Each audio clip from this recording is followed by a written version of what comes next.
তার জীবন চরিত্র, তার জীবনের যে বিশেষ বিশেষ অধ্যায়, সেটা নিয়ে যেমন প্রথম তার জীবনী তার লেখা হলো শ্রী শ্রী চৈতন্য ভাগবত। সেটি লিখলেন আমাদের শ্রী বৃন্দাবন দাস ঠাকুর মহাশয়। কিন্তু তিনি মহাপ্রভুকে দেখেননি, তিনি নিত্যানন্দের শিষ্য ছিলেন। মানে বৃন্দাবন দাস ঠাকুর তিনি নিত্যানন্দ প্রভুর শিষ্য, কিন্তু মহাপ্রভুকে দেখেন উনি। এবং পরবর্তীকালে যে চৈতন্য চরিতামৃত আমরা পাচ্ছি, সেটিও কিন্তু কবিরাজ গোস্বামীপাদ রচনা করলেন। তা সেটি কবিরাজ গোস্বামীপাদও কোনোদিন মহাপ্রভুকে দেখেননি। তা এইভাবে তারা তাহলে বললেন কোত্থেকে না, বৃন্দাবন দাস ঠাকুর স্বয়ং নিত্যানন্দকে দেখেছিলেন, নিত্যানন্দের কৃপা তার মধ্যে এসেছে, নিত্যানন্দের তিনি আরাধনা করেছেন তার গুরুস্বরূপে। এবং তারপরেতে আজকে যে আমরা দেখছি চৈতন্য চরিতামৃত, এবং এখানেও কিন্তু দেখা যাচ্ছে যে কবিরাজ গোস্বামীপাদ তিনি কিন্তু মহাপ্রভুকে দেখেননি, শুনেছেন মহাপ্রভু কথা, আর রঘুনাথ দাসের কিছু কিছু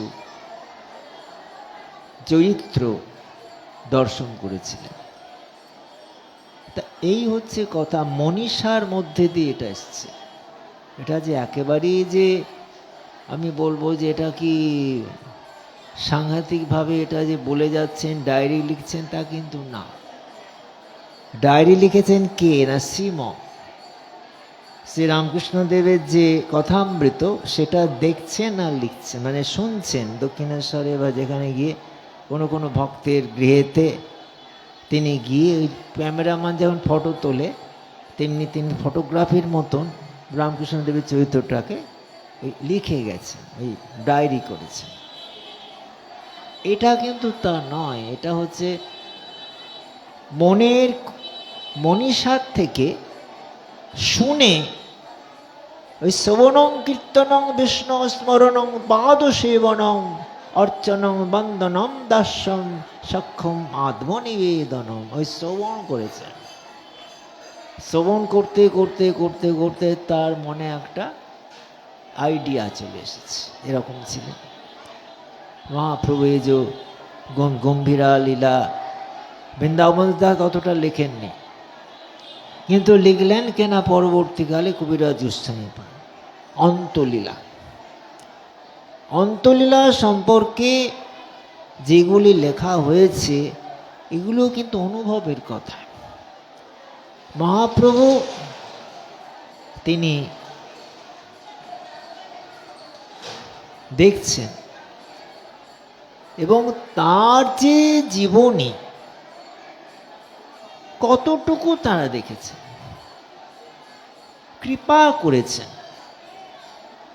কৃপা না হলে পরে এই জিনিস সাহিত্য, চৈতন্য চরিতামৃত একটা বিরাট সাহিত্য আমাদের বাংলার মধ্যে, বিশাল সাহিত্য। সেই জন্যে ওই যে একটি চৈতন্য চরিতামৃতে বলা আছে না, ঈশ্বরের কৃপালে শয়ত যাহারে সেই তো ঈশ্বর তত্ত্ব বুঝিবারে পারে। ঈশ্বর মানে ঈশ্বরের কৃপা লেশ যার উপর আসে, যার হৃদয়ে আসে, সেই ঈশ্বর তত্ত্ব জানিবারে পারে। এই জন্যে ওই ঈশ্বর তত্ত্ব জানবার জন্য সেই ওপর সেই সুপ্রিম যে শক্তি, তার থেকে যদি শক্তিটা পাওয়া যায় হৃদয়ের মধ্যে, তবে কিছুটা তাকে জানবার চেষ্টা করা যায়। কিন্তু এত সোজা নয়। আমি মনের মধ্যে যারা রকম ভাড়াটিয়া বসিয়ে রেখে দেবো, নোংরা করে রেখে দেবো মনটাকে, একেবারে নোংরা নোংরা, মলমূত্রে ভরা, আর আমি অমনি একেবারে কৃপা পেয়ে যাব তা কিন্তু না। কৃপার অর্থটা কি? কৃপা করো পাও, করো তারপর পাবে। কৃপা অমনি একদিনই পাওয়া যায় না, কৃপার জন্য আপনাকে চেষ্টা করতে হয়। কৃপা, এই ঈশ্বরের কৃপা লেশ সামান্যতম, সেটাও যদি হৃদয়ের মধ্যে এসে একটু পৌঁছায়, সেই অগ্নির একটা স্পর্শ হয়ে যায়, তখন সেইখানে তার হৃদয় থেকে বেরিয়ে আসে উচ্চারিত ভগবতী কথা। সেই জন্য এখানে দেখা যায় যে রঘুনাথ দাস তিনি যে মহাপ্রভুর অন্তলীলা সম্পর্কে দেখেছেন, শেষের সময় তিনি অনেক জায়গায় কোট করেছেন কিভাবে তিনি থাকতেন, কিভাবে তিনি জীবন আচরণ করতেন, কিভাবে তিনি সাধন প্রণালী সকলের কাছে প্রকাশিত করেছিলেন। এগুলো তার কিছু কিছু অনুভবের থেকে দেখা যাচ্ছে। তাই জন্যে আমাদের মধ্যে আমরা চোখে দেখিনি, কিন্তু তার কথা শুনেছি, তবুও কিন্তু ওই কথার মাধ্যমে যদি মনের যদি একটা প্রাবল্যতা থাকে, ইচ্ছা থাকে, তাহলে কিন্তু অনেক তার সম্পর্কে জানা যায়। গানে যেমন বলছেন, প্রচলিত গান, আমি এটা অনেকবার গেয়েওছি, সখী সে হরি কেমন বল, নাম শুনে যার এত প্রেম জাগে, চোখে আনে এত জল, সখী সে হরি কেমন বল, নাম শুনে যার এত প্রেম জাগে, চোখে আনে এত জল, সখী সে হরি কেমন বল।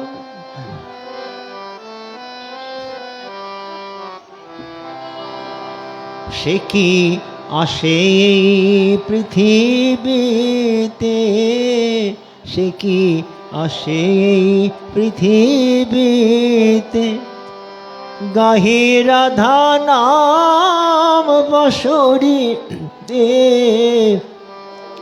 সে কি আসে পৃথিবীতে, গাহি রাধা নাম বসরিতে, কার অনুরাগে বিরহ যমুনা, কার অনুরাগে বিরহ যমুনা, হয়ে ওঠে চঞ্চল, সখী সে হরি কেমন বল। এই গানটি আগেও বলেছি, আমি বাইরে মধ্যপ্রদেশে এক জায়গায় অনুষ্ঠান করতে গেছিলাম। সেই জায়গাটি হচ্ছে মনসুর জেলা, লাদুনা বলে একটি গ্রাম। সেখানে ওই ভাগবতী কথার আসর হয়েছিল 8 দিন ব্যাপী। তা সেখানে যারা ভক্ত, তারা কিন্তু এমন কিছু যে বিদ্বান সেলিব্রিটি তা নয়, কিন্তু তাদের মধ্যে একটা ভক্তি ভাব আছে। আমি যখন এই গানটি গেয়েছিলাম, তো বাংলাতে বুঝবে না, ওদের একটু ট্রান্সলেট করে হিন্দিতে বোঝাচ্ছি। তখন একজন মা, ওরা আসতো কখন, দুপুরবেলা সব, কখনো কখনো ট্রাক্টরে করে সব শুনতে আসতো। তা এইখানে সেই মাটি, আর ওনারা প্রণাম করতেন এত সুন্দরভাবে, দূর থেকে ওই দূরে একটুখানি ফুল রেখে দিতেন, পায়ে ছুঁতেন না, এত সুন্দর ওদের ব্যবহার। তা যাই হোক, সেই মাটি আমার কাছে এসে বলছেন যে বাবা हमको बंगाली गाना सिखा दीजिए, इतना सुंदर। হ্যাঁ, আমি বলে দিচ্ছি, যখন ওটা ট্রান্সলেট করে, বাংলাতে তো বোঝেনি, সুরটা বুঝেছে। যখন আমি বলছি যে এই এই এই এই এই সখী শেহরি কেমন বল, তার অনুবাদটা হিন্দিতে, তখন আমাকে বলছে বাবাজি ইতনা সুন্দর গানা হ্যাঁ, বাঙালি গানা শিখা দিজিয়ে। দেখুন তাহলে বাঙালি, বাংলাটা কিন্তু ফেললা নয়, কত বিরাট। আমরা দেখেছি তো কোথায় নর্মদার তীরে যাচ্ছি, সেইখান দিয়ে হোসেঙ্গাবাদ, সেখানে কতকগুলো সাধুর কুঠিয়া আছে। তারা আমাকে দেখে বলছে আপ বাঙালি হ্যাঁ, মানে হ্যাঁ। এখনকার বাঙালি হলে তো তাকে তাড়াবে, তখন তো তা ছিল না। বাঙালি না, हाँ वैसे आपको बंगाल के गाना हम गाते हैं, क्या गाना है না, যদি তো ডাক শুনে কেউ না আসে তবে একটা চলো রে। তাহলে বাংলা কি আমাদের এত ফেলনা? বাংলার মধ্যে মহাপ্রভুর আগমন, বাংলার মধ্যে নিত্যানন্দ প্রভুর আগমন, বাংলার মধ্যে বড় বড় মনীষী যারা, বঙ্কিমচন্দ্র, বাংলার মধ্যে বিদ্যাসাগর, বাংলার মধ্যে কত কত মহাজনের আমাদের পাচ্ছি, এতই কম। তারপরে সুভাষচন্দ্র তো আছেন, সুভাষচন্দ্র নেতাজি, তার কথা তো কি বলবো, রবীন্দ্রনাথ, কে নেই। তারপর নজরুল, এটা তো নজরুলের গান। তাঁরাই, আমরা নিজেই বাংলাকে রক্ষা করতে পারছি না। মহাপ্রভুর আদর্শ, তিনি একবার করে সেই গঙ্গা দর্শন করছেন, আর তিনি মালদার থেকে যখন এসেছিলেন সেই রামকেলি গ্রামে, রামকেলি গ্রামটা হচ্ছে মালদা জেলায়, আমি গেছি, ওখানে মেলা হয়, ওটা 31শে জ্যৈষ্ঠ 30 তারিখ, ওইখানে মেলা হয়, সব গ্রামের বহু লোক আসে, ওখানে মহাপ্রভুর পদচিহ্ন আছে। এবং এই মালদাতে যে রামকেলি একটা গ্রাম, সেখানে রূপ সনাতনকে আমাদের মহাপ্রভু কৃপা করেছিলেন। হ্যাঁ, ওনাদের তো নাম প্রথমে ছিল দবির খাস, সাকর মল্লিক, সনাতন হচ্ছেন সাকর মল্লিক, আর দবির খাস হচ্ছে রূপ গোস্বামী। তার আগে নাম ছিল কুমার সন্তোষ, তাদের পিতৃপ্রদত্ত নাম। তারপর যখন তারা মুসলমানের চাকরিতে গেলেন, মুসলমান প্রদত্ত নাম হচ্ছে দবির খাস, এবং এখানে সাকর মল্লিক। তারপর যখন তারা মালদাতে শুনে গেলেন যে মহাপ্রভু আসছেন, তারা চরণ প্রান্তে আশ্রয় নিতে গিয়েছেন, কিন্তু মহাপ্রভু কানে কোনো দীক্ষা কিন্তু দেননি। আমরা মনে করি দীক্ষা দিয়েছে, না, শক্তি সঞ্চারিত করেছে, শক্তি। এখনকার হচ্ছে দীক্ষা লইছ কি, দীক্ষার কোনো ব্যাপারই মহাপ্রভু ছিল না, কারুকে দীক্ষা দেন, প্রমাণিত করুন আপনি, কাউকে না। এই তান্ত্রিক দীক্ষা কারুকে দেননি।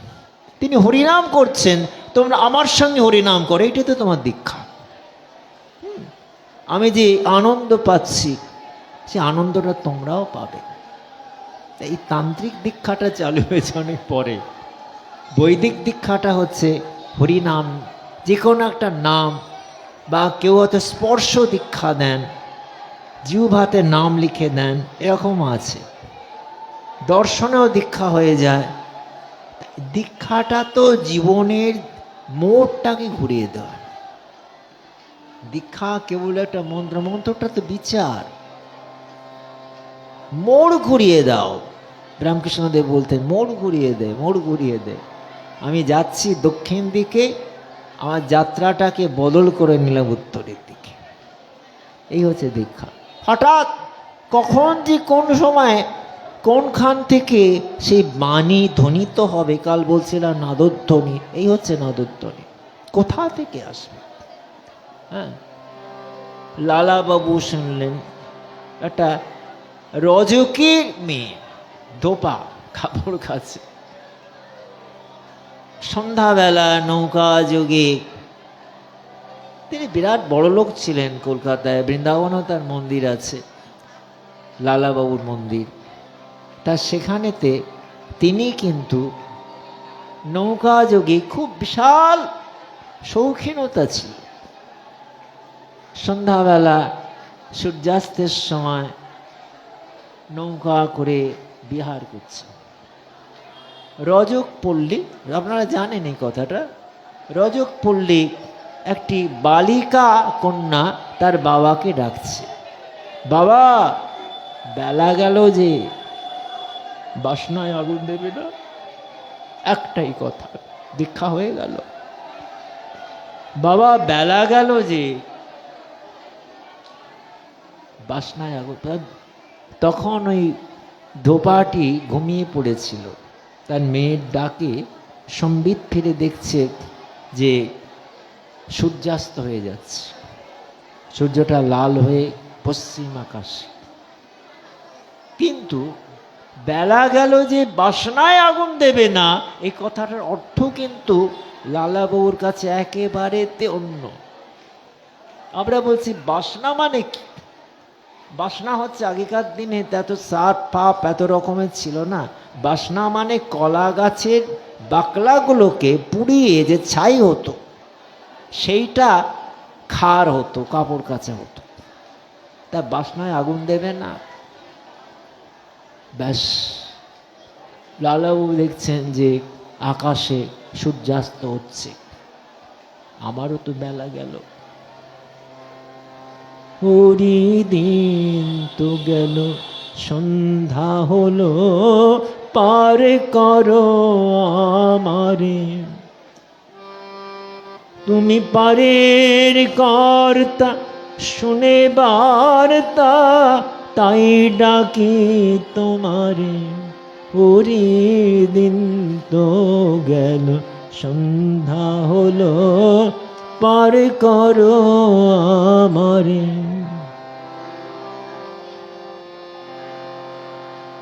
তুমি করি নাই যা, তুমি করো তার পার। তুমি করি নাই যা, তুমি করো তার পার। আমি দিন ভিখারি নাই করি, দেখো ঝুলি ঝেড়ে। আমি দিন ভিখারি নাই করি, দেখো ঝুলি ঝেড়ে। হরি দিন তো গেল, সন্ধ্যা হলো, পার করো আমারে।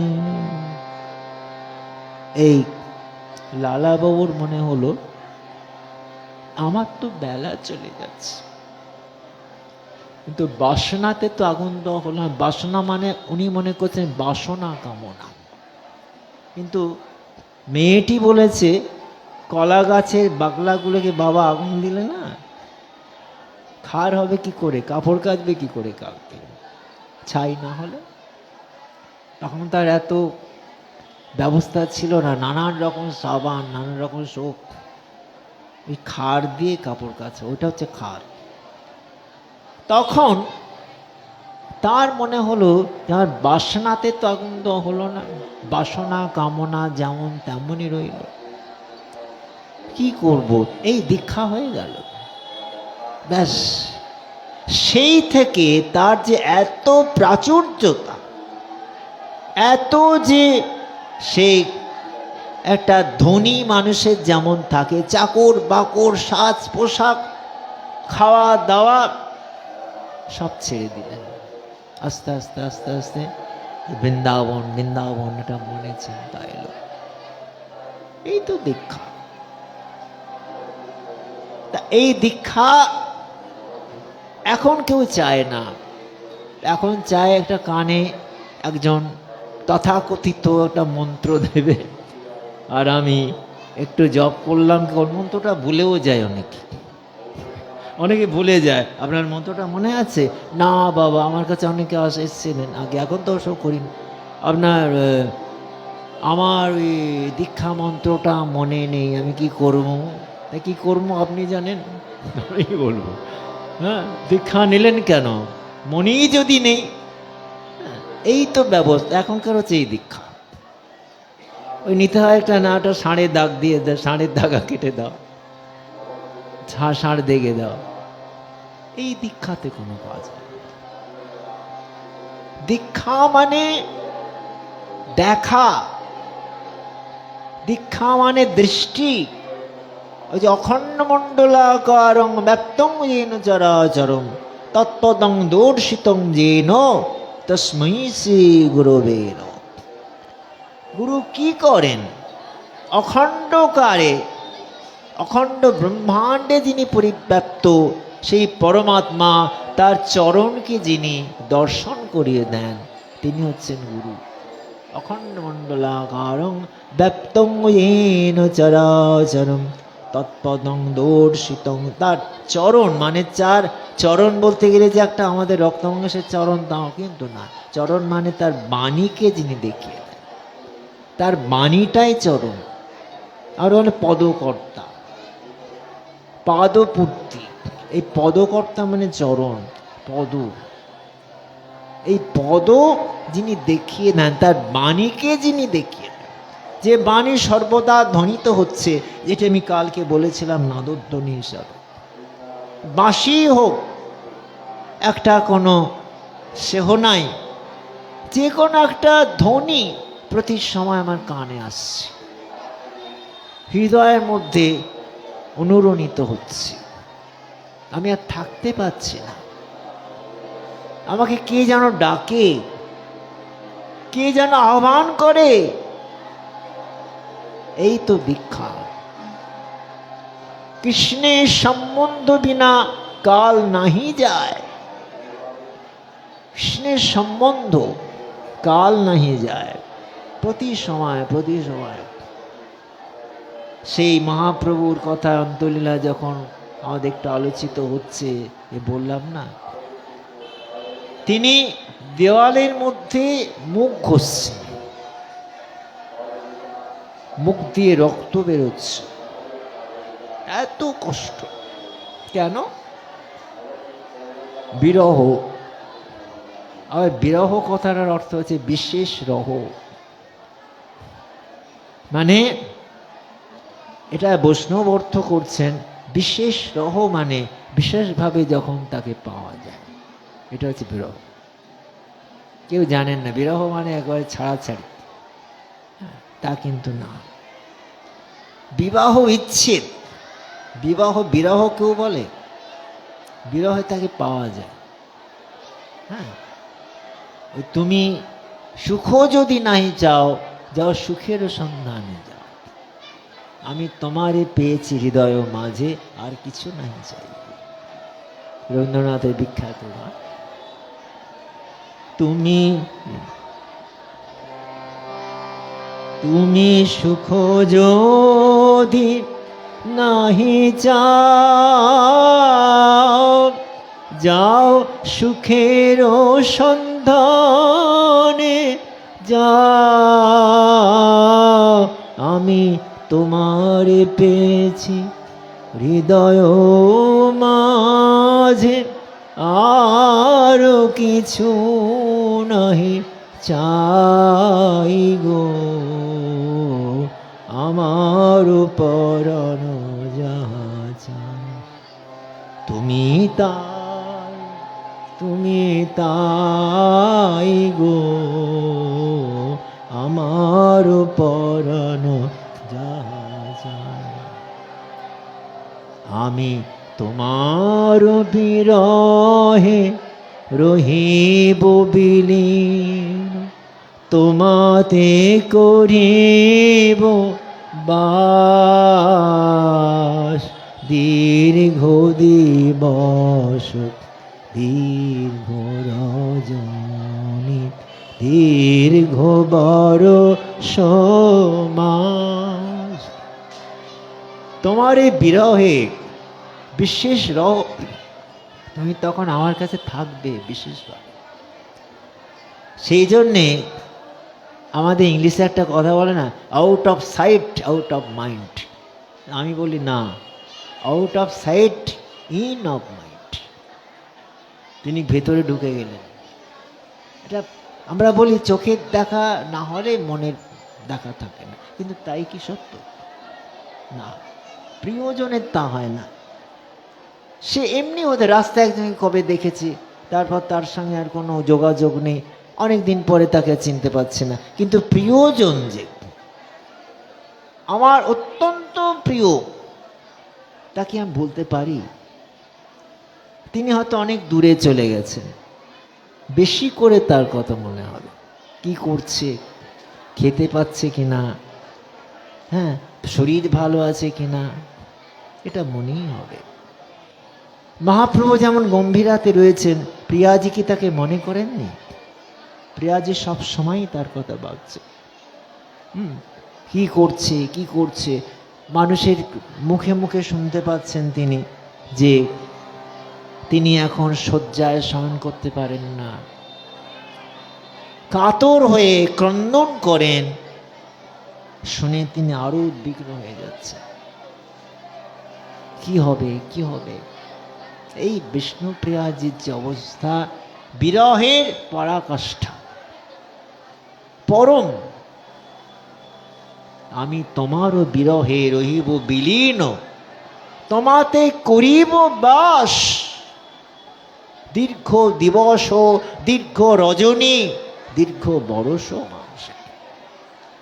আর তুমি যদি একটা বলো, তুমি যদি কারুকে ভালোবাসো, বাসো, আমি তো তোমাকেই ভালোবাসি। যদি আরো কারে ভালোবাসো,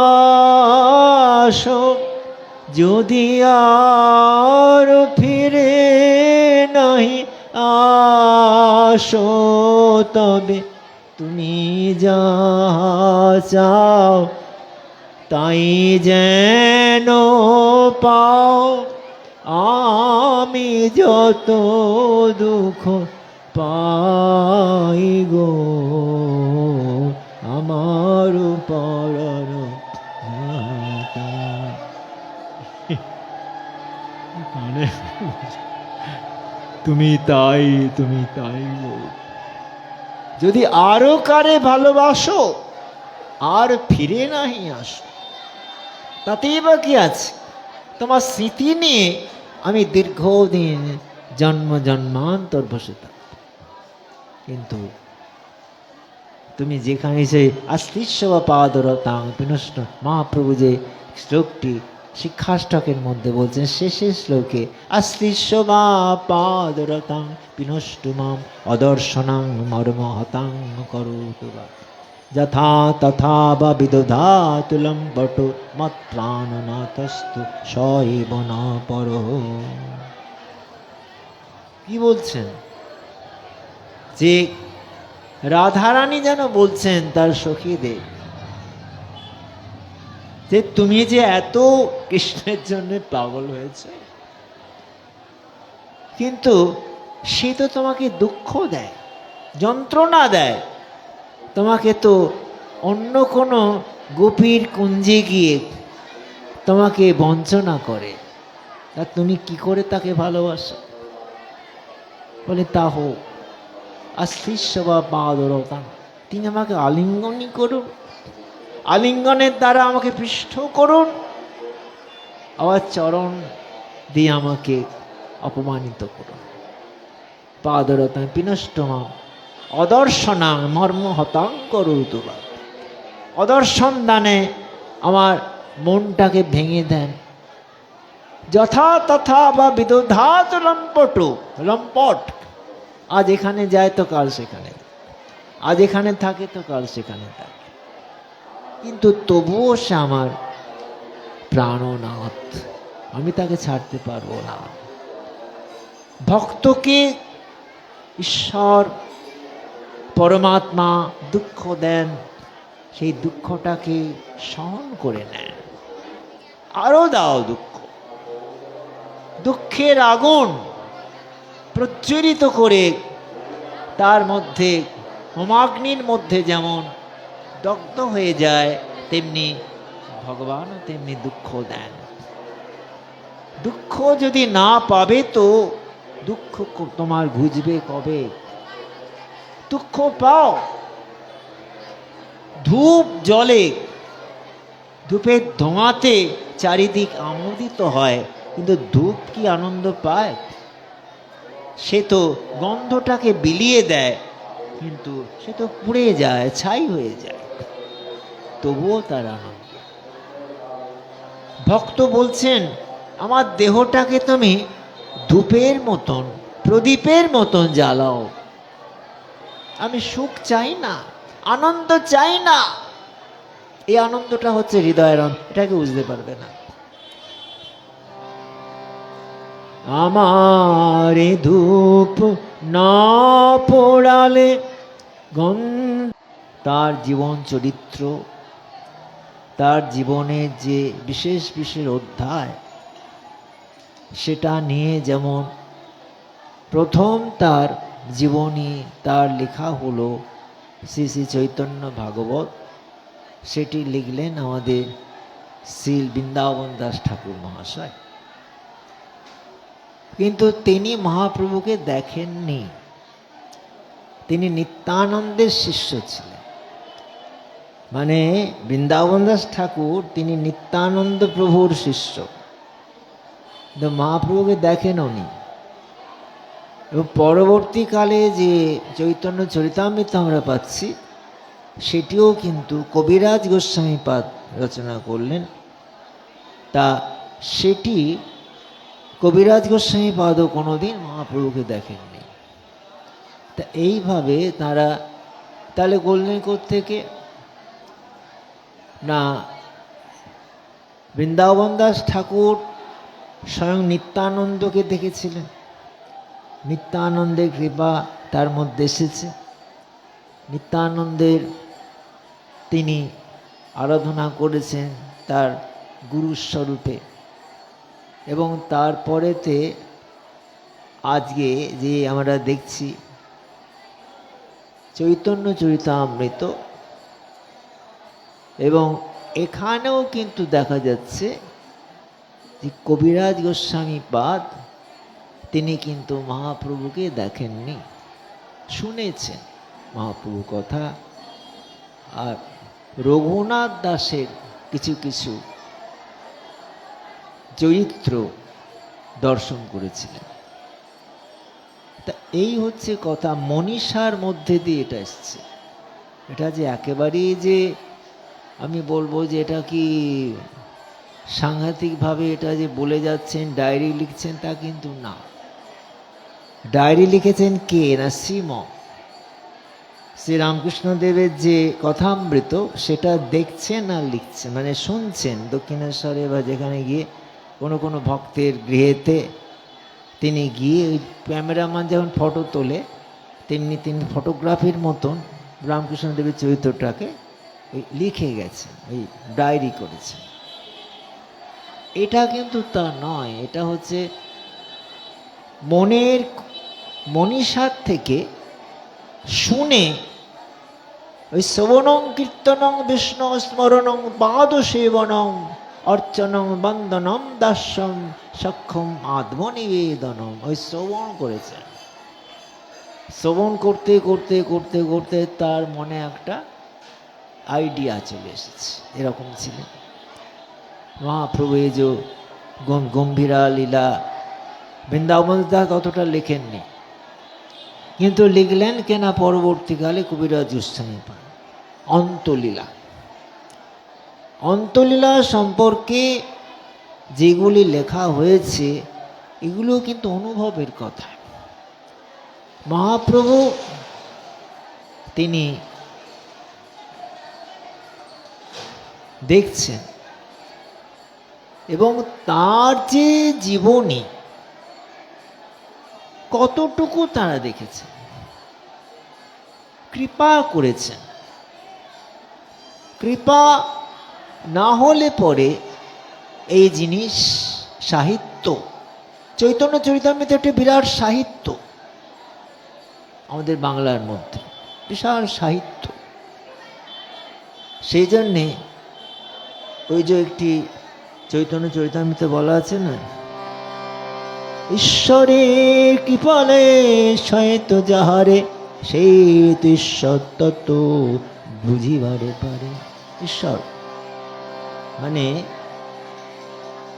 ঈশ্বরের কৃপা লেশ যার উপর আসে, যার হৃদয়ে আসে, সেই ঈশ্বর তত্ত্ব জানিবারে পারে। এই জন্যে ওই ঈশ্বর তত্ত্ব জানবার জন্য সেই ওপর সেই সুপ্রিম যে শক্তি, তার থেকে যদি শক্তিটা পাওয়া যায় হৃদয়ের মধ্যে, তবে কিছুটা তাকে জানবার চেষ্টা করা যায়। কিন্তু এত সোজা নয়। আমি মনের মধ্যে যারা হাজার রকম ভাড়াটিয়া বসিয়ে রেখে দেবো, নোংরা করে রেখে দেবো মনটাকে, একেবারে নোংরা নোংরা মলমূত্রে ভরা, আর আমি অমনি একেবারে কৃপা পেয়ে যাব, তা কিন্তু না। কৃপার অর্থটা কি? কৃপা করো, পাও। করো, তারপর পাবে। কৃপা অমনি একদিনই পাওয়া যায় না, কৃপার জন্য আপনাকে চেষ্টা করতে হয়। কৃপা, এই ঈশ্বরের কৃপা লেশ সামান্যতম, সেটাও যদি হৃদয়ের মধ্যে এসে একটু পৌঁছায়, সেই অগ্নির একটা স্পর্শ হয়ে যায়, তখন সেইখানে তার হৃদয় থেকে বেরিয়ে আসে উচ্চারিত ভগবতী কথা।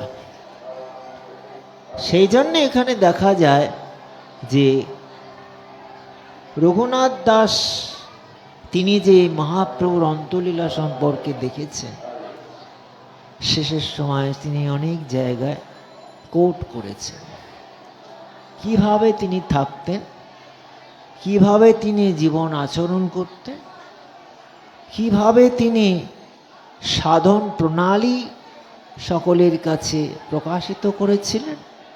এগুলো তার কিছু কিছু অনুভবের থেকে দেখা যাচ্ছে। তাই জন্যে আমাদের মধ্যে আমরা চোখে দেখিনি, কিন্তু তার কথা শুনেছি, তবুও কিন্তু ওই কথার মাধ্যমে যদি মনের যদি একটা প্রাবল্যতা থাকে, ইচ্ছা থাকে, তাহলে কিন্তু অনেক তার সম্পর্কে জানা যায়।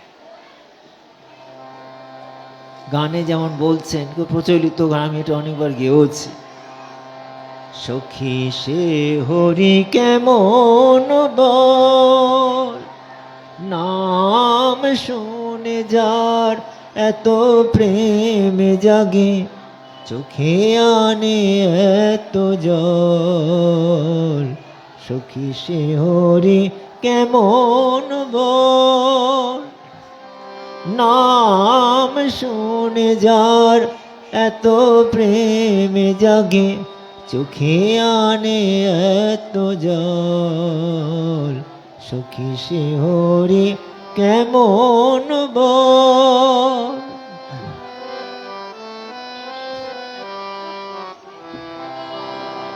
সে কি আসে এই পৃথিবীতে, সে কি আসে এই পৃথিবীতে, গাহি রাধা নাম বাঁশরীতে,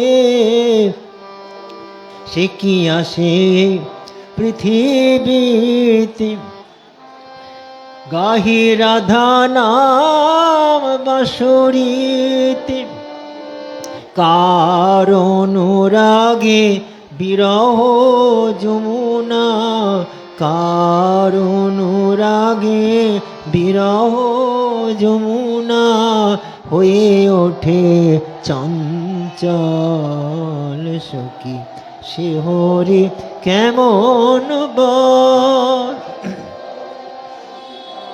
এই গানটি আগেও বলেছি, আমি বাইরে মধ্যপ্রদেশে এক জায়গায় অনুষ্ঠান করতে গেছিলাম। সেই জায়গাটি হচ্ছে মনসুর জেলা, লাদুনা বলে একটি গ্রাম। সেখানে ওই ভাগবতী কথার আসর হয়েছিল 8 দিন ব্যাপী।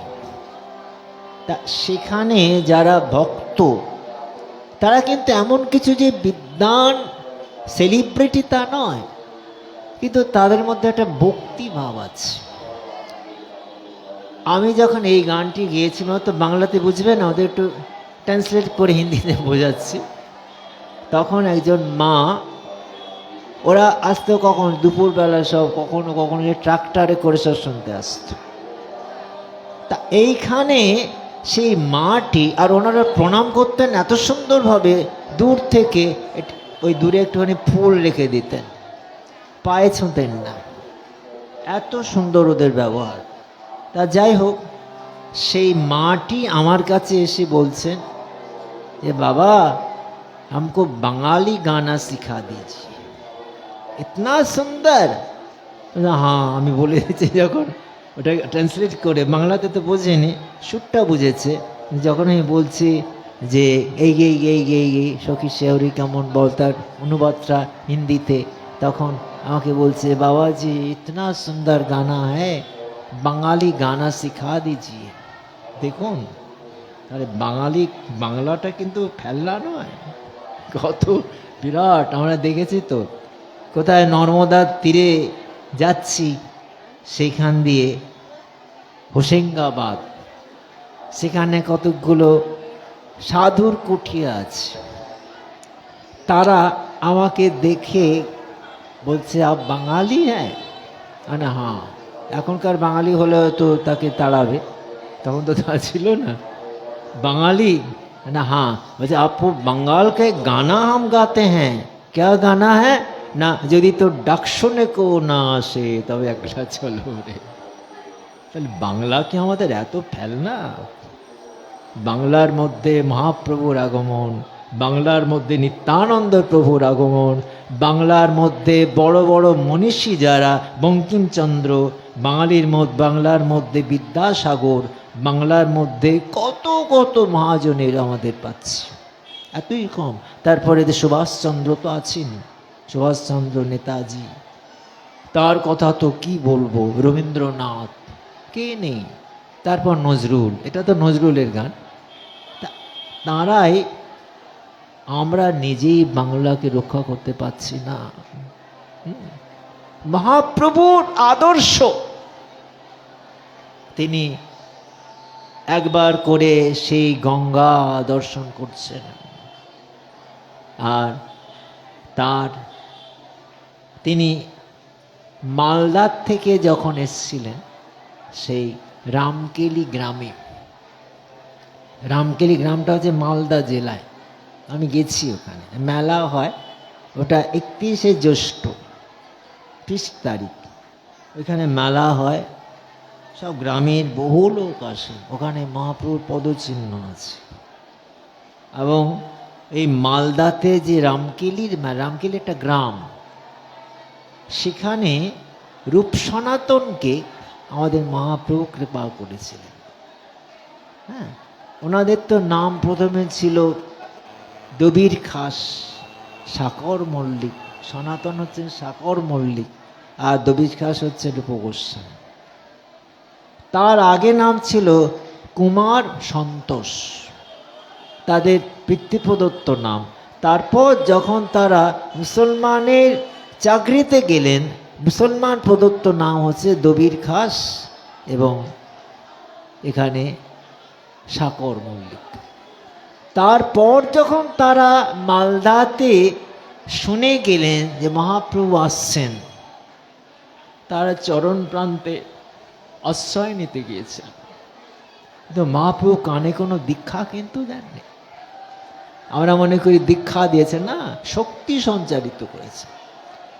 শক্তি এখনকালে হচ্ছে দীক্ষা লইছ কি, দীক্ষার কোনো ব্যাপারই মহাপ্রভু ছিল না, কারুকে দীক্ষা দেন, প্রমাণিত করুন আপনি, কাউকে না।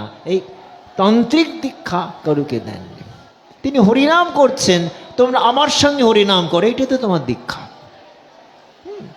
আমি যে আনন্দ পাচ্ছি, সে আনন্দটা তোমরাও পাবে। এই তান্ত্রিক দীক্ষাটা চালু হয়েছে অনেক পরে। বৈদিক দীক্ষাটা হচ্ছে হরিনাম, যে কোনো একটা নাম, বা কেউ হয়তো স্পর্শ দীক্ষা দেন, জিহ্বাতে নাম লিখে দেন, এরকম আছে। দর্শনেও দীক্ষা হয়ে যায়। দীক্ষাটা তো জীবনের মোড়টাকে ঘুরিয়ে দেওয়া। দীক্ষা কেবল একটা মন্ত্র, মন্ত্রটা তো বিচার। মোড় ঘুরিয়ে দাও। রামকৃষ্ণদেব বলতেন মোড় ঘুরিয়ে দে, মোড় ঘুরিয়ে দে। আমি যাচ্ছি দক্ষিণ দিকে, আমার যাত্রাটাকে বদল করে নিলাম উত্তরের দিকে। এই হচ্ছে দীক্ষা। হঠাৎ কখন যে কোন সময় কোনখান থেকে সেই বাণী ধ্বনিত হবে, কাল বলছিলাম নাদধ্বনি, এই হচ্ছে নাদধ্বনি। কোথা থেকে আসবে? হ্যাঁ, লালাবাবু শুনলেন একটা রজকের মেয়ে ধোপা কাপড় কাছে, সন্ধ্যাবেলা নৌকা যোগে, তিনি বিরাট বড় লোক ছিলেন। কলকাতায় বৃন্দাবনও তার মন্দির আছে, লালাবাবুর মন্দির। তা সেখানেতে তিনি কিন্তু নৌকা যোগে খুব বিশাল শৌখিনতা ছিল। সন্ধ্যাবেলা সূর্যাস্তের সময় নৌকা করে বিহার করছে। রজক পল্লী, আপনারা জানেন এই কথাটা। রজক পল্লী একটি বালিকা কন্যা তার বাবাকে ডাকছে, বাবা বেলা গেল যে, বাসনায় আগুন দেবে না? একটাই কথা, দীক্ষা হয়ে গেল। বাবা বেলা গেল যে, বাসনায় আগুন। তখন ওই ধোপাটি ঘুমিয়ে পড়েছিল। তার মেয়ের ডাকে সম্বিত ফিরে দেখছে যে সূর্যাস্ত হয়ে যাচ্ছে, সূর্যটা লাল হয়ে পশ্চিম আকাশে। কিন্তু বেলা গেল যে বাসনায় আগুন দেবে না, এই কথাটার অর্থ কিন্তু লালাবাবুর কাছে একেবারে অন্য। আমরা বলছি বাসনা মানে কি? বাসনা হচ্ছে, আগেকার দিনে এত সাপ ফাপ এত রকমের ছিল না। বাসনা মানে কলা গাছের বাকলাগুলোকে পুড়িয়ে যে ছাই হতো, সেইটা খার হতো, কাপড় কাচা হতো। তা বাসনায় আগুন দেবে না, ব্যাস। লালাবাবু দেখছেন যে আকাশে সূর্যাস্ত হচ্ছে, আমারও তো বেলা গেল, হরি দিন তো গেল, সন্ধ্যা হলো, পার করো আমারে। তুমি পারের কর্তা, শুনে বার্তা, তাই ডাকি তোমারে। হরি দিন তো গেল, সন্ধ্যা হলো, পার করো আমারে।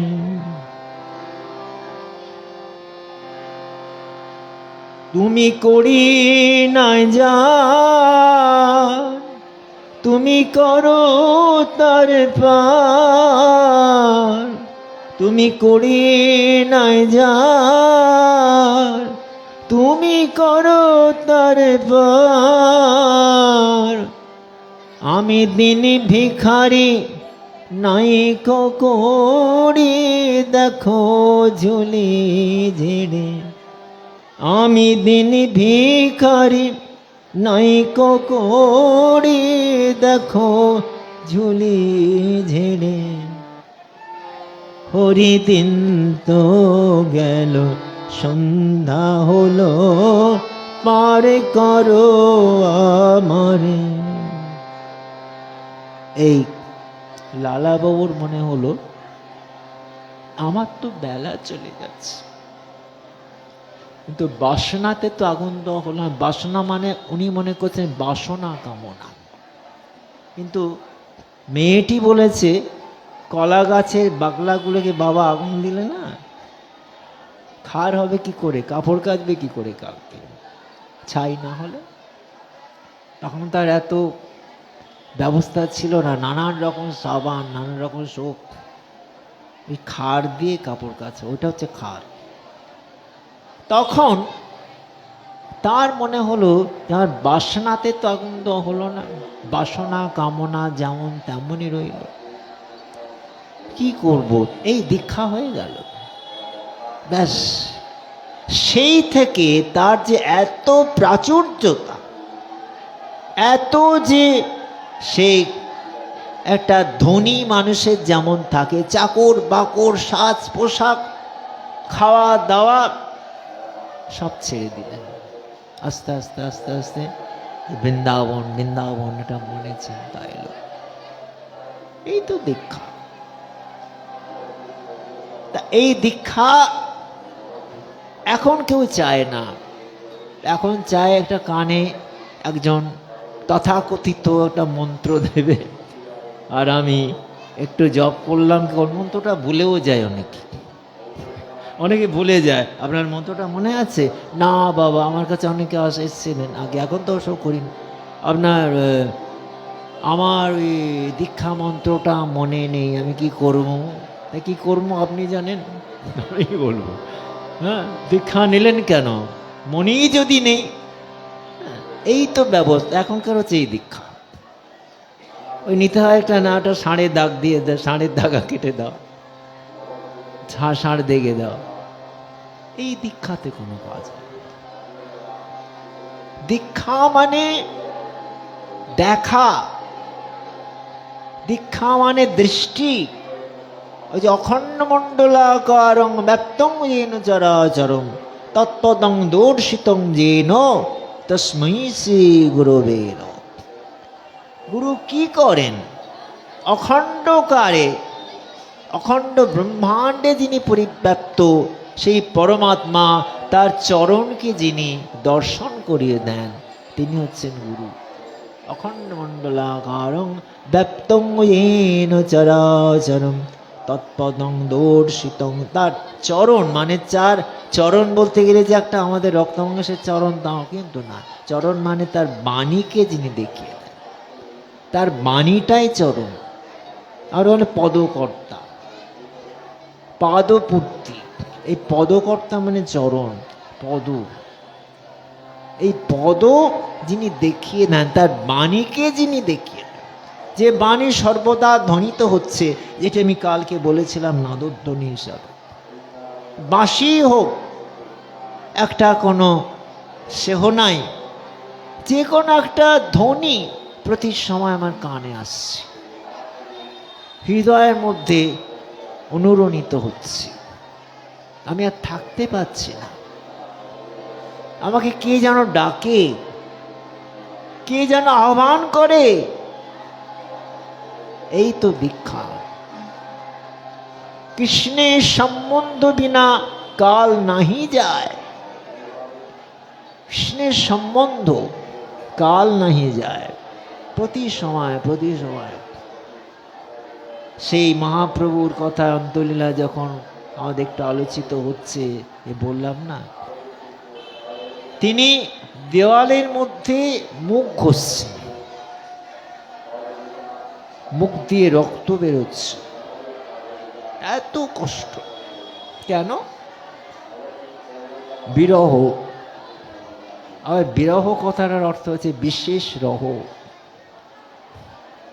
মানে এটা বৈষ্ণব অর্থ করছেন, বিশেষ রহ মানে বিশেষভাবে যখন তাকে পাওয়া যায়, এটা হচ্ছে বিরহ। কেউ জানেন না বিরহ মানে একবারে ছাড়াছাড়ি, তা কিন্তু না। বিবাহ বিচ্ছেদ, বিবাহ বিরহ কেউ বলে, বিরহে তাকে পাওয়া যায়। হ্যাঁ, তুমি সুখ যদি নাই চাও, যাও সুখের সন্ধানে যাও। আমি তোমারে পেয়েছি হৃদয় মাঝে, আর কিছু নাই চাই। রবীন্দ্রনাথের বিখ্যাত গান। তুমি তুমি সুখ যদি নাহি চাও, যাও সুখের সন্ধানে যাও।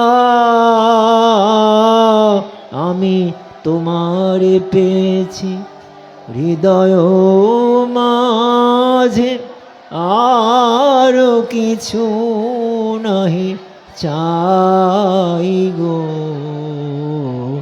আমার পরাণ যাহা চাই।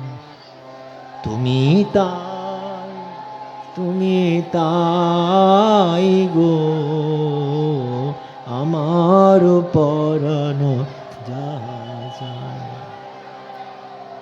আমি তোমার বিরহে রহিব বিলীন, তোমাতে করিব বাস, দীর্ঘ দিবস দীর্ঘ রজনী দীর্ঘ বরষ মাস। তোমার এই বিরহে বিশেষ তুমি তখন আমার কাছে থাকবে বিশেষভাবে। সেই জন্যে আমাদের ইংলিশে একটা কথা বলে না, out of sight out of mind. আমি বলি না, out of sight in of mind. তিনি ভেতরে ঢুকে গেলেন। এটা আমরা বলি চোখের দেখা না হলে মনের দেখা থাকে না, কিন্তু তাই কি সত্য? না, প্রিয়জনের তা হয় না। সে এমনি ওদের রাস্তায় একজনকে কবে দেখেছি, তারপর তার সঙ্গে আর কোনো যোগাযোগ নেই, অনেক দিন পরে তাকে চিনতে পারছে না। কিন্তু প্রিয়জন যে আমার অত্যন্ত প্রিয়, তাকে আমি বলতে পারি। তিনি হয়তো অনেক দূরে চলে গেছেন, বেশি করে তার কথা মনে হবে, কি করছে, খেতে পাচ্ছে কিনা, হ্যাঁ শরীর ভালো আছে কিনা, এটা মনেই হবে। মহাপ্রভু যেমন গম্ভীরাতে রয়েছেন, প্রিয়াজি কি তাকে মনে করেননি? প্রিয়াজি সব সময় তার কথা ভাবছে, কি করছে কি করছে। মানুষের মুখে মুখে শুনতে পাচ্ছেন তিনি যে তিনি এখন শয্যায় শয়ন করতে পারেন না, কাতর হয়ে ক্রন্দন করেন। শুনে তিনি আরো উদ্বিগ্ন হয়ে যাচ্ছেন, কি হবে কি হবে। এই বিষ্ণুপ্রিয়াজির যে অবস্থা, বিরহের পরাকাষ্ঠা পরম। আমি তোমারও বিরহে রহিব বিলীন, তোমাতে করিব বাস, দীর্ঘ দিবস দীর্ঘ রজনী দীর্ঘ বরষ মাস। আর তুমি যদি একটা বলো, তুমি যদি কারুকে ভালোবাসো, বাসো, আমি তো তোমাকেই ভালোবাসি। যদি আরো কারে ভালোবাসো, যদি আর ফিরে নাহি আসো, তবে তুমি যা চাও তাই যেন পাও। আমি যত দুঃখ পাই গো আমার পরাণ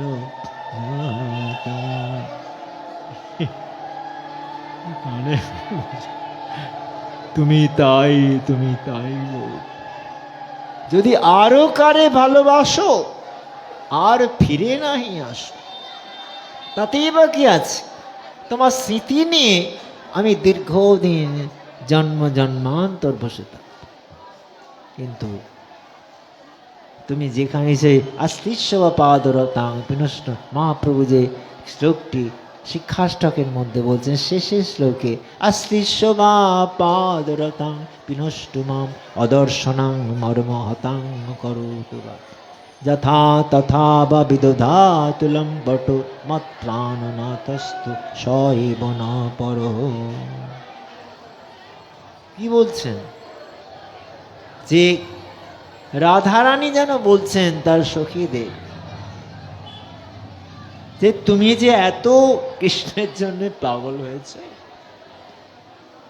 কিন্তু সে তো তোমাকে দুঃখ দেয়, যন্ত্রণা দেয়। তোমাকে তো অন্য কোনো গোপীর কুঞ্জে গিয়ে তোমাকে বঞ্চনা করে, আর তুমি কি করে তাকে ভালোবাসো? বলে তা হোক, আশ্লিষ্য বা পাদরতা, তিনি আমাকে আলিঙ্গনই করুন, আলিঙ্গনের দ্বারা আমাকে পৃষ্ঠ করুন, আবার চরণ দিয়ে আমাকে অপমানিত করুন। পাদরতম পিনষ্টমাম অদর্শনাং মর্ম হতাঙ্গ রুতুবা। অদর্শন দানে আমার মনটাকে ভেঙে দেন। যথা তথা বা বিদধাত লম্পট, আজ এখানে যায় তো কাল সেখানে, আজ এখানে থাকে তো কাল সেখানে থাকে, কিন্তু তবুও সে আমার প্রাণনাথ, আমি তাকে ছাড়তে পারবো না। ভক্তকে ঈশ্বর পরমাত্মা দুঃখ দেন, সেই দুঃখটাকে সহন করে নেন। আরো দাও দুঃখ, দুঃখের আগুন প্রজ্বলিত করে তার মধ্যে হোমাগ্নির মধ্যে যেমন দগ্ধ হয়ে যায়, তেমনি ভগবানও তেমনি দুঃখ দেন। দুঃখ যদি না পাবে তো দুঃখ তোমার ঘুচবে কবে? দুঃখ পাও, ধূপ জলে, ধূপের ধোঁয়াতে চারিদিক আমোদিত হয়, কিন্তু ধূপ কি আনন্দ পায়? সে তো গন্ধটাকে বিলিয়ে দেয়, কিন্তু সে তো পুড়ে যায়, ছাই হয়ে যায়, তবুও তার আনন্দ। ভক্ত বলছেন, আমার দেহটাকে তুমি ধূপের মতন, প্রদীপের মতন জ্বালাও। আমি সুখ চাই না, আনন্দ চাই না। এই আনন্দটা হচ্ছে হৃদয়ের আনন্দ, এটাকে বুঝতে পারবে না। আমার ধূপ না পোড়ালে গন্ধ। এই কালী পুজো আসছে, এই গান খুব শুনবে।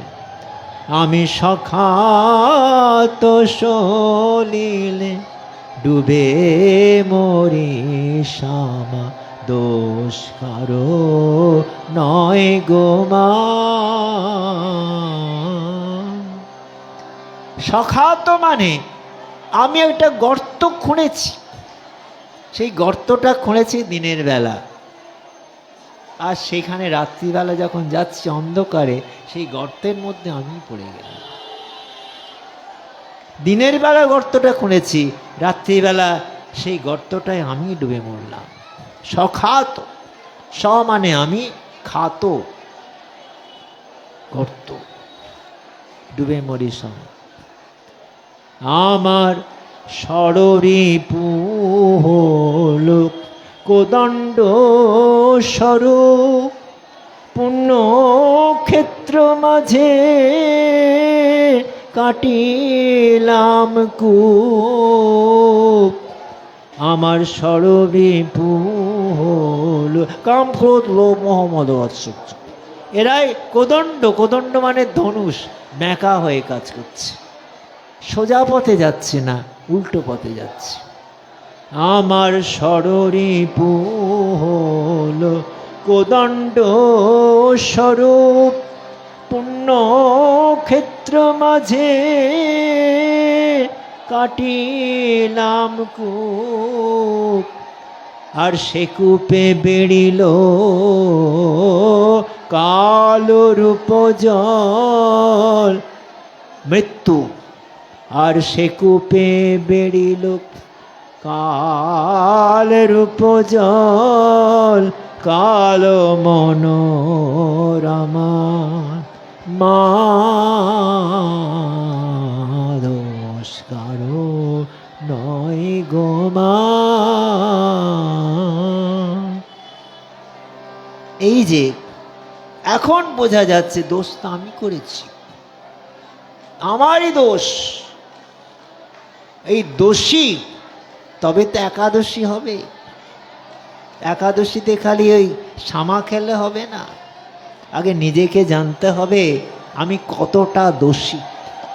একাই দোষী, 10 জন না, একাদশী জানতে হবে।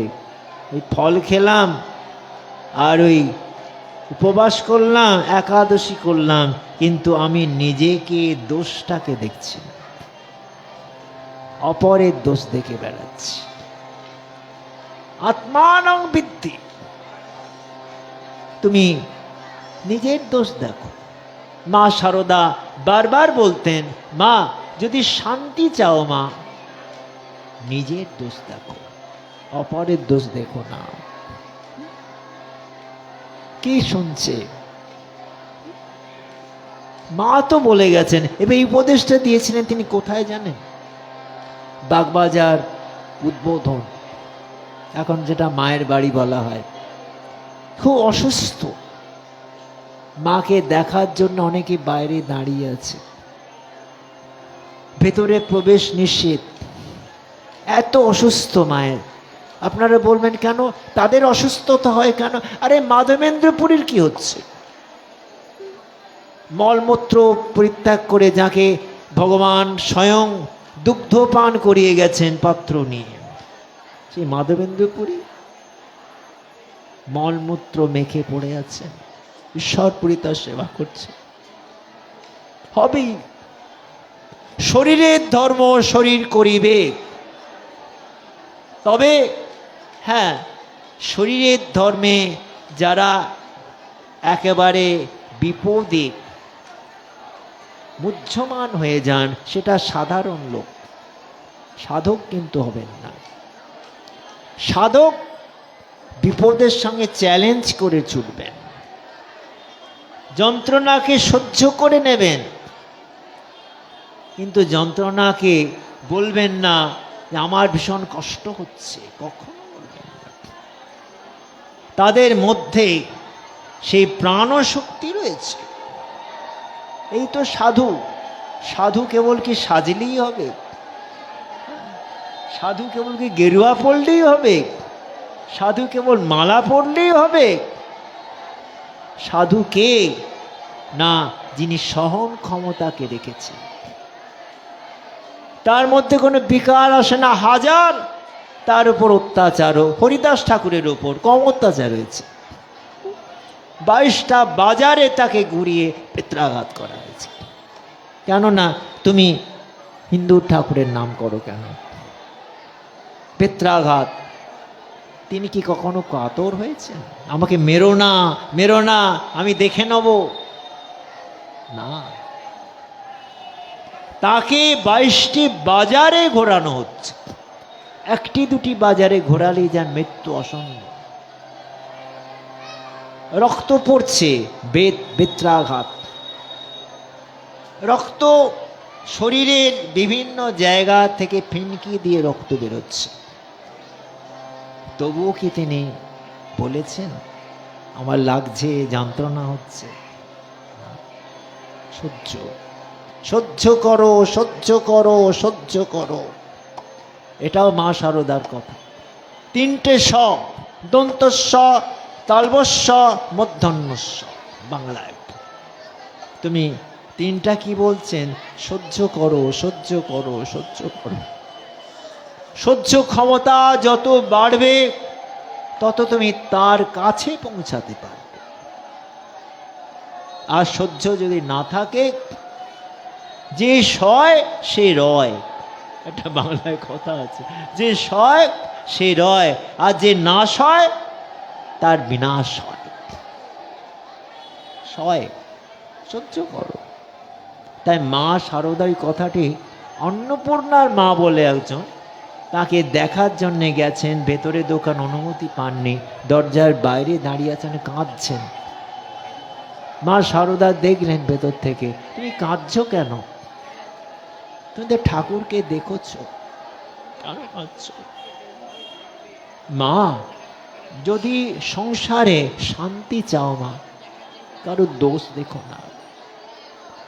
যদি দোষ দেখতে হয় নিজের দেখবে, অপরের দোষ দেখো না। আমরা কেবল অপরের ছিদ্র খুঁজে বেড়াচ্ছি। হ্যাঁ, চালুনির এত ছাঁদা, ছুঁচ বলে তোর কটা ছাঁদা দেখ। হ্যাঁ, চালুনি ঝরঝর ঝরঝর করে পড়ে যাচ্ছে, আর ছুঁচের মাত্র একটা ছাঁদা, তাকে বিচার করছে। এই তখনকার ব্যাপার। প্রত্যেকটা জায়গায় সাধুও তাই, যারা যারা পলিটিক্যাল নেতা তারাও তাই, কেবল অপরকে দোষ দিচ্ছে, ওটা করেছে, সেইটা করেছে, আর তুমি যে করছো তার কোনো দোষ নেই। এ কি ধর্ম হবে? সবাই মালা পরাচ্ছে, কালীঘাটে যাচ্ছে, মালা দিচ্ছে, ছাগল বলি দিচ্ছেন, কিন্তু তার নিজের আত্মচেতনাকে বলি দিচ্ছেন না। বলিদান, বলিদান মানে কেবলটা ছাগল কাটা নয়। বলিদান মানে নিজেকে সম্পূর্ণভাবে জগতের জন্যে বিলিয়ে দেওয়া। মহাপ্রভু যেটি দিয়েছেন, হ্যাঁ, অন্যান্য মহাপুরুষগণ যেটি দিয়েছেন, জগতের তো আনন্দ হোক, আমার আনন্দে প্রয়োজন নেই, সবাই যেন ভালো থাকে, সুস্থ থাকে। আর সবাই যদি সুস্থ থাকে, আমিও সুস্থ থাকি। আজ পৃথিবীটাকে যদি আমরা দূষণমুক্ত করতে পারি, সবাই সুস্থ হবে, আমিও তো সুস্থ থাকব। আর পৃথিবীটাকে যদি আমরা নোংরা করি, পৃথিবীটাকে যদি আমরা অমুক করে যাই, কি হবে তাতে? রাধাকুণ্ডের কথাটা মনে হচ্ছে, কদিন আগে ঘুরে এলাম। আজকে রাধাকুণ্ডে বিরাট চান টান হচ্ছে, এখানেও হবে। রাধাকুণ্ডে কিন্তু এখন কোনো সারাদিন লাইট থাকে না, অ্যাডভার্টাইজ খুব হয়। হ্যাঁ, গভর্নমেন্ট থেকে অ্যাডভার্টাইজ হচ্ছে, আমাদের রাজ্য একেবারে সবসময় লাইট না, বাংলা অনেক ভালো। আজকে সারাটা দিন কারেন্ট থাকে না, সে সন্ধ্যের পর একটু কারেন্ট আসে। হ্যাঁ, এই তো কদিন আগের কমে বলছি, দুদিন আগে তো আমি ফিরলাম রাধাকুণ্ড বৃন্দাবন থেকে। সারা দিন লাইট নেই, হাঁসফাঁস করছে মানুষের। এক যে জেনারেটর চালাচ্ছে, ঘড় ঘড় ঘড় ঘড় ঘড় ঘড় করে আওয়াজ, আর তাতে সেই তেলগুলো বেরোচ্ছে, তাতে আরো দূষণ হয়ে যাচ্ছে। রাধাকুণ্ডের এই অবস্থা। আজকে হয়তো আলো টালো দেবে, লাইট রাখবে, তা আমাদের বাংলায় কিন্তু আগে খুব ছিল, এখন কি আছে? নেই। আগে বাংলায় আমি যখন নবদ্বীপে থেকেছি, তখন এই কারেন্টের মধ্যে, বাল্বের মধ্যে একটা তার জ্বলত। আমি আজকের পাপী নই, বহুদিন একটা কারেন্টের মধ্যে, একটা বাল্বের মধ্যে একটা সরু তার, অন্ধকার, হ্যাঁ, সব সময়তে, তাও সেটা নিভে যাচ্ছে। সেই বারে বারে আলো জ্বালাতে চাই, বারে বারে যায় নিভে, নিভে যায় বারে বারে। এরকম অবস্থা ছিল আমাদের নবদ্বীপে, অন্ধকার। তারপরেতে ছিল বোমাবাজি। হ্যাঁ, যারা কীর্তন করতে বেরোচ্ছেন তারে বোমা মারছেন। কিন্তু আশ্চর্য ব্যাপার, মহাপ্রভুর যখন 500 বছর হলো, এত যে গন্ডগোল, এত যে বিরাট বিরাট মানে বিপদ, বোম বাঁধা, কিন্তু সবাই আশা করেছিল, আশঙ্কা করেছিল যে ওই সময় বোধহয় সাংঘাতিক কিছু হবে। কিচ্ছু না, প্রভুর কৃপা। যেখানে সেখানে পুলিশরা এসে বলছে, তারা দাঁড়িয়ে আছে, তাদের কোনো কাজ নেই। চিন্তা করতে পারেন, এই নবদ্বীপ। আমরা তো তখন ছিলাম নবদ্বীপে, সকালে সব নাম সংকীর্তন বেরোচ্ছে, আর দুপুর থেকে ধম ধম ধমাস ধমাস করে বোম পড়ছে। কি অবস্থা! নবদ্বীপে যারা, তারা জানবেন, এইখানে এখন আলোর কোনো অভাব নেই বললে হবে না। কলকাতা বলুন, নবদ্বীপ বলুন, বর্ধমান বলুন, আলো একেবারে আলোময় হয়ে গেছে। আলো আমার, আলো গো, আলোই ভুবন ভরা, আলোই নয়ন ধোয়া আমার, আলো হৃদয় ভরা। নাচে আলো, নাচে উভয় আমার প্রাণের মাঝে। এই যে আলো, আমরা আলো চাই। অজ্ঞানতা থেকে অসতমা সদ্গময়, তমসোমা জ্যোতির্গময়, মৃত্যুর অমিতন্ময়, আবির আবির মায়ধিক। আমাদের বেদের যে প্রার্থনা, এই যে দেওয়ালিতে যে আলো জ্বালানো হয়, তার মধ্যে ওই প্রার্থনাটি করে আমরা দেওয়ালির, দীপাবলির প্রদীপ জ্বালাই। অসতমা সদ্গময়, তমসোমা জ্যোতির্গময়, মৃত্যুর্মামৃতঙ্গময়, আবির আবির মায়ধি। ওম শান্তি শান্তি শান্তি। দীপাবলির যে আলো জ্বালানো, কিসের আলো?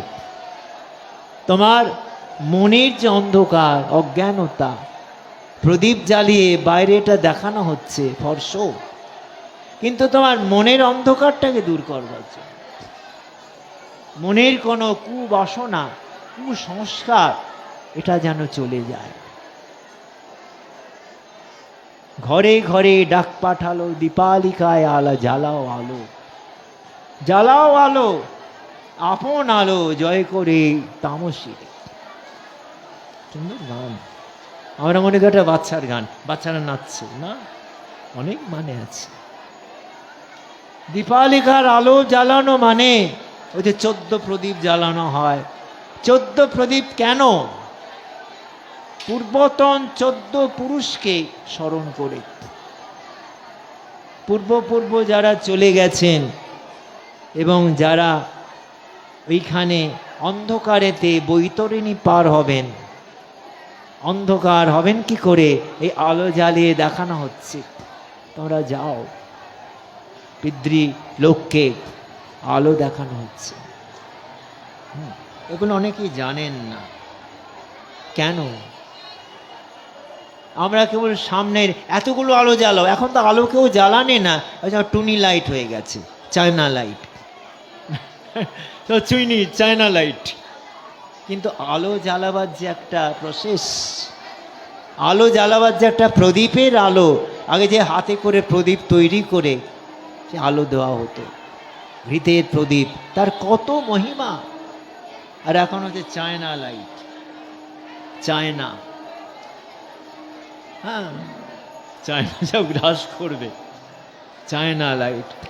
আরে ঘরে ঘরে ডাক পাঠালো, দীপালিকায় জ্বালাও আলো, জ্বালাও আলো আপন আলোয় জয় করে তামসীরে। অন্ধকারকে দূর করো, সকলের মনের মধ্যে যেন জ্ঞানালোকের জাগরণ হয়। আজকেও সেই দিন, যারা স্নান করতে এসছেন, স্নান করবে না চলে গেলেন, ব্যাস ভুলে গেলেন, তা না। স্নানটা কেমন? অবগাহন। অবগাহনটা হচ্ছে কিসের? আপনার মনটাকে স্নান করানো। নাহলে স্নান করে কোনো লাভ নেই।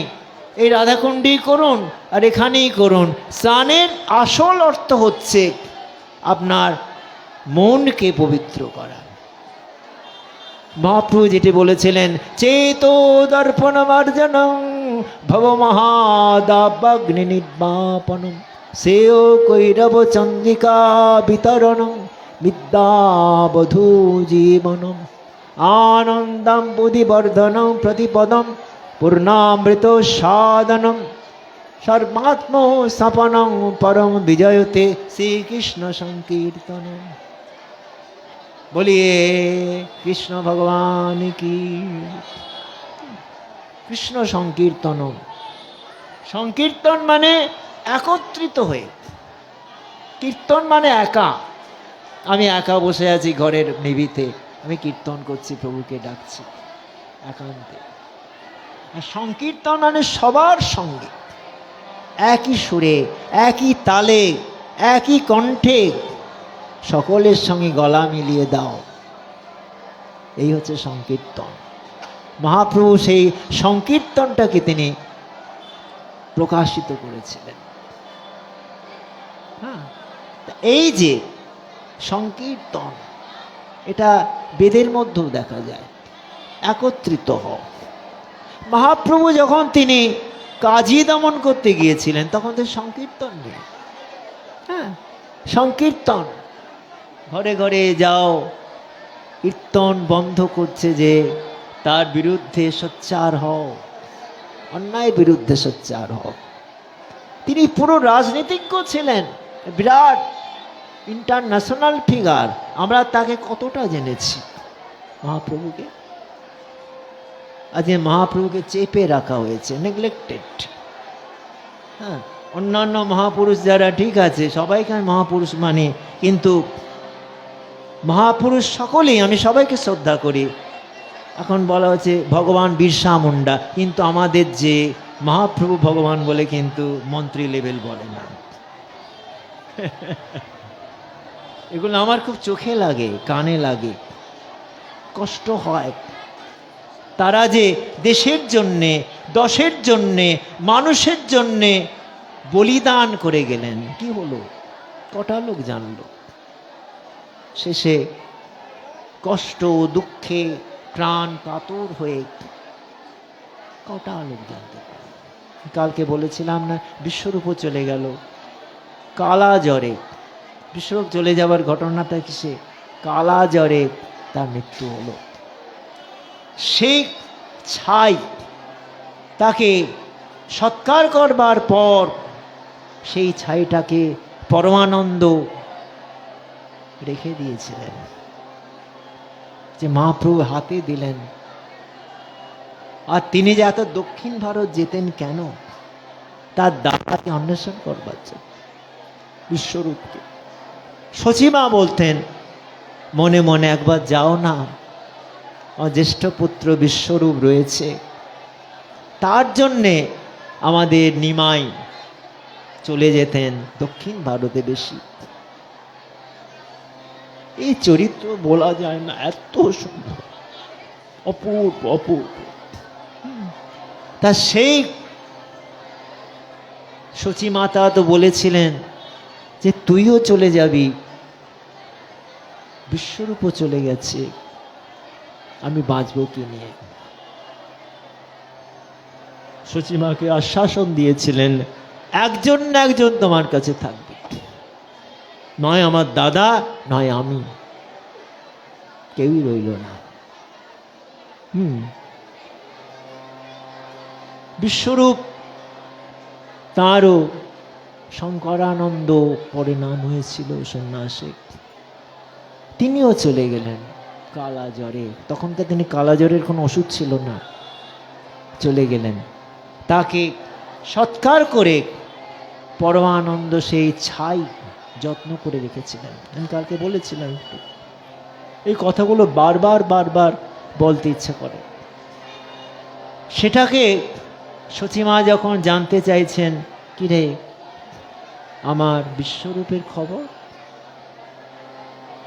তিনি তখন ওই ছাই ভরা পবলাটি সচিমাতাকে দিলেন। হ্যাঁ, দেহ রেখেছে, মারা গেছে, তাহলে আমার কাছে কে রইল? আমি তো অনাথা হয়ে গেলাম, তুইও থাকলি না, তোর দাদাও থাকলো না। সন্ন্যাস নিয়েছিল একরকম ভালো, তুইও সন্ন্যাস নিলি। আমি ভেবেছিলাম কাকে নিয়ে থাকবো, তুই বলেছিলে একজন না একজন তোমার কাছে থাকবে সেবা করে, আমি এখন কাকে নিয়ে থাকবো? এসব প্যাথেটিক ব্যাপার, এগুলোকে বলে ঠিক বোঝানো যায় না। সচিমাতা যিনি নিমাইয়ের মা, তার দেখুন দুঃখ,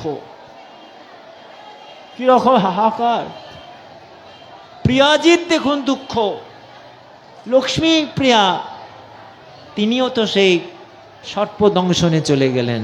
কেন? মহাপ্রভু বাঁচাতে পারতেন না, কিন্তু ভগবান সব কার্য ভগবান করেন না। তোমার যেটা লেখা আছে সেটা হবে।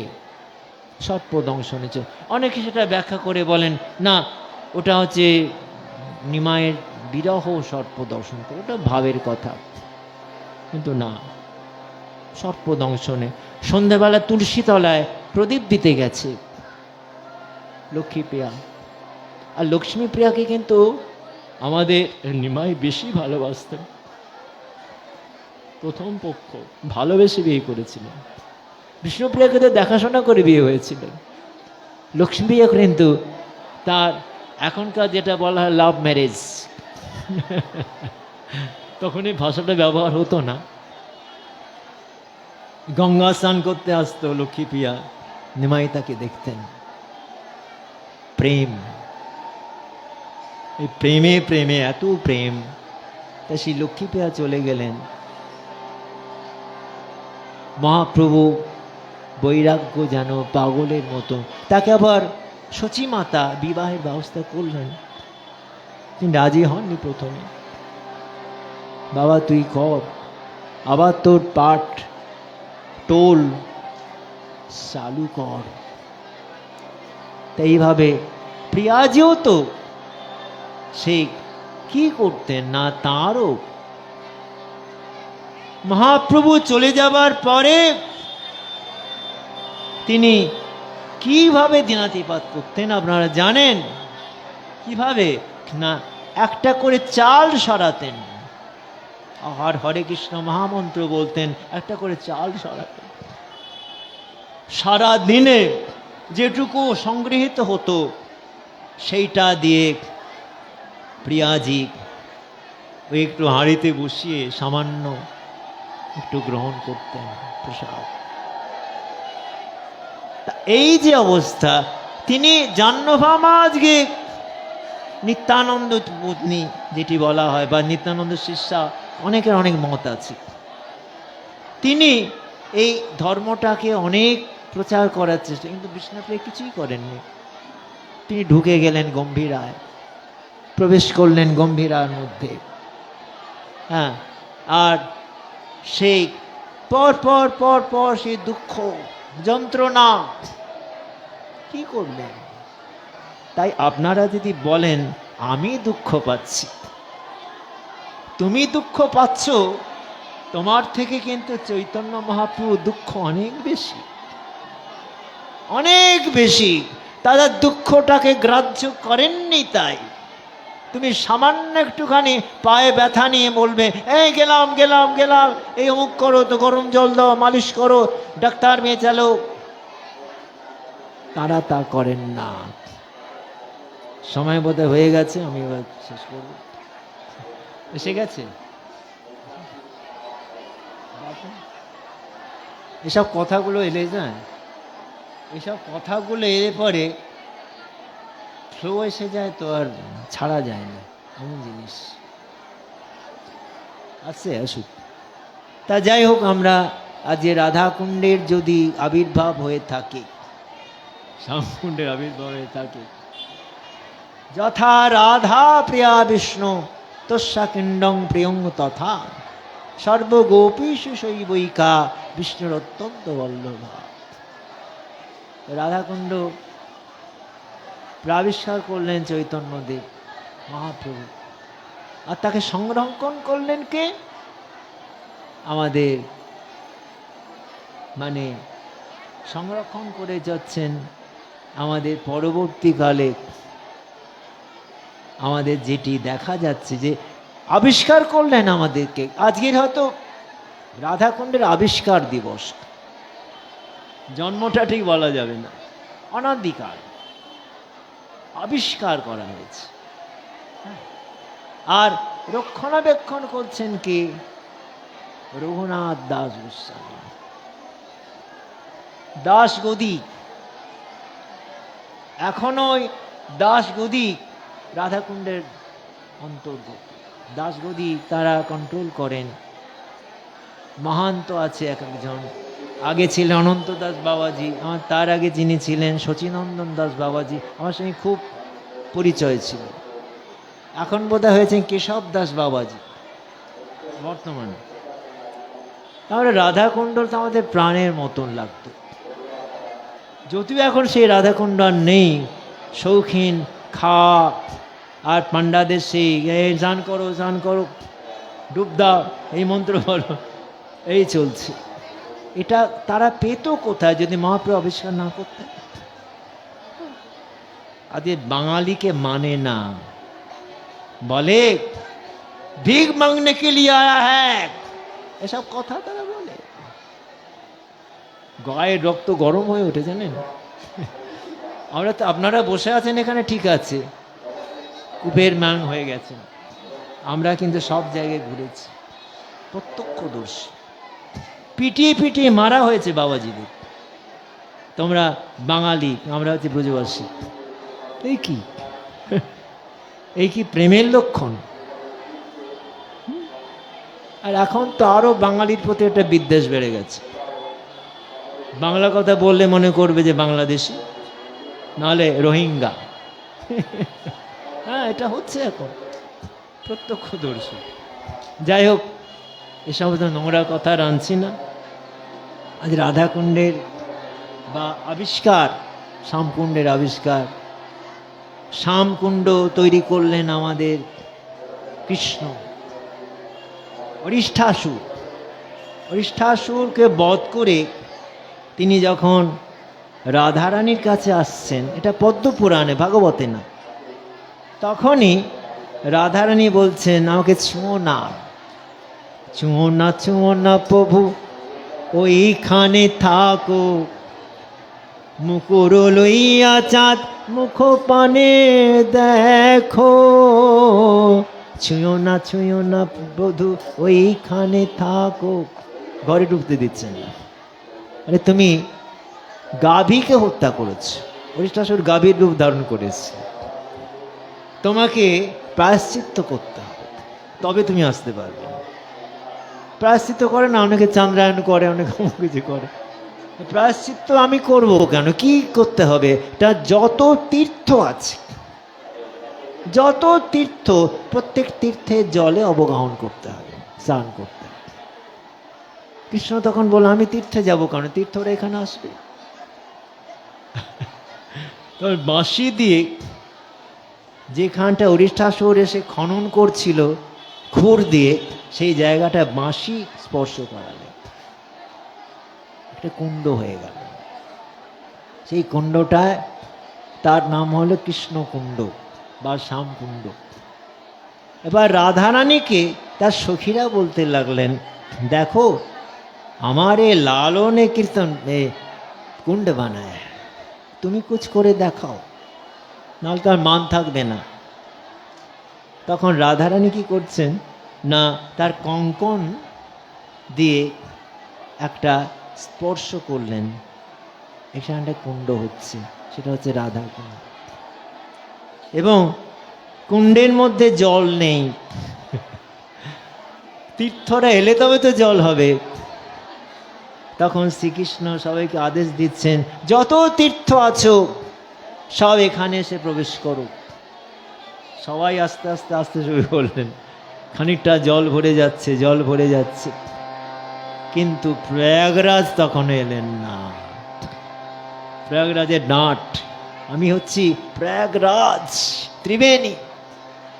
এই ত্রিবেণী কিন্তু আমাদের বাংলাতেও আছে ত্রিবেণী। এবার আমি ওখানে কুম্ভমেলা আমি গিয়েছিলাম, কুম্ভমেলা 3 দিনের জন্য হয় ওটা।